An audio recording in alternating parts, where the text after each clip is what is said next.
On every model Super 73 we can place 4 types of tires. And our most recognizable one is the all-terrain tire, and this is perfect for light-duty off-road use. And you'll see this on most SG1s. Next we have the slick tires that you will see on most CGs. And these are a bit less resistant than the all-terrain tires and so a bit more silent. Next we have the Apache slick tires, and this is a very special one.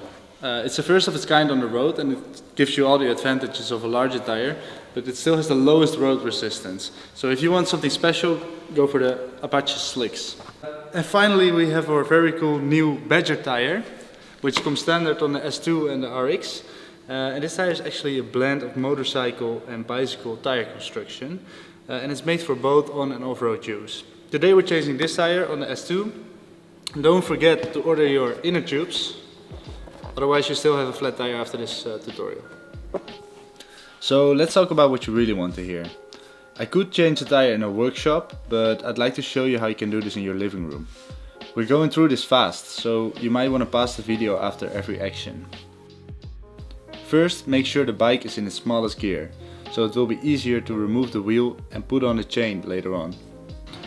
Now you need a 3mm Allen key to unscrew the display a bit, so we can move it backward when we're going to place the bike upside down, and this way the display does not get damaged.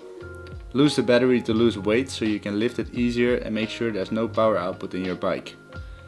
Next, loose the chain tension by switching the gold switch to off, so it will be easier to remove the rear wheel. Make sure you have a soft surface to do this on and place the bike upside down. Now you need a cable cutter to cut the tie rips. Make sure you use the flat side so you won't damage the electric cables. A good spot to cut is the tie rip lock. Cut the 2 tie rips off the frame and untwist the motor cable. Make sure the kickstand is out so you create some space to work, and make sure the motor cable is aimed in the right direction. The next tool you need is a Torx 27. Remove the brake caliper by unscrewing these 2 screws. It is very important not to use your brakes right now, otherwise the pistons will come inward and it will cause you problems when reinstalling the wheel. Keep your screws on a safe place so you won't lose them. Next you'll need a 5mm Allen key. Now we're going to unscrew the Allen bolts on one side and do the same thing on the other side. Now you use the other end of your key, if it's easier, to loosen the derailleur bolt. Get your tire out gently and push the wheel forward to remove the chain from the gears. Now your wheel is out and you can easily change the tire. Lay the wheel on the ground with the gear side up. Remove the valve cap and let the air out by pushing one of your tools in the valve. Now we need a 10mm wrench to unscrew the valve nut. Make sure you take it off completely, and again keep it with the other screws.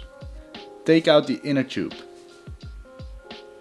And after, get the tire off the wheel. Check the tire for splinters on both the inside and the outside. Get your new tire and make sure you aim the 73 logo in the riding direction. Now put the wheel on your lap and push the tire around it. Push the inner tube in and get the valve stem through the hole in the rim. Now inflate the tube halfway and push it in the tire. Make sure the tire is placed correctly on the rim and check if the inner tube is not folded double. Inflate the inner tube to 2 bars. Screw on the valve nut and twist the valve cap back on. Put the chain back in its lowest gear. Slide the wheel back in its frame and screw back the derailleur bolt.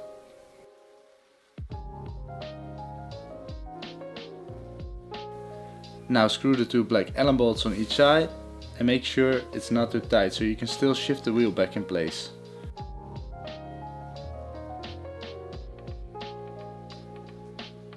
After you made sure the wheel is placed correctly, tighten the 4 screws. Now let's put back the brake caliper and screw them back on the dropout.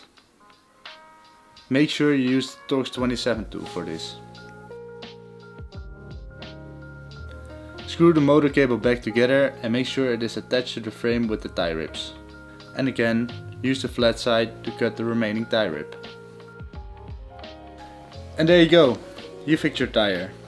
Thanks for watching this tutorial and let me know in the comments what you would like to see more. Ride safe!